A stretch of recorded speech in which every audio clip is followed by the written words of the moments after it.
संतालों की तरफ से, आदिवासियों की तरफ से आभार प्रकट करता हूं। और आज का दिन बड़ा ऐतिहासिक दिन है, क्योंकि भारत में 18 भाषाओं को मान्यता दी गई थी, उसमें एक भी आदिवासी भाषा नहीं था।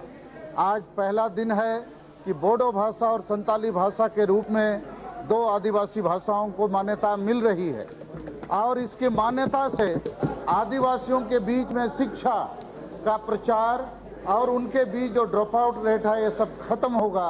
और मुझे लगता है कि आगे बढ़ने का हमें एक बड़ा अवसर मिलेगा।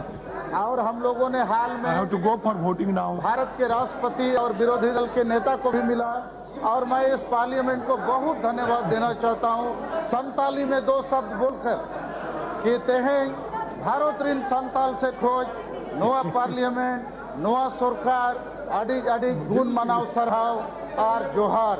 धन्यवाद।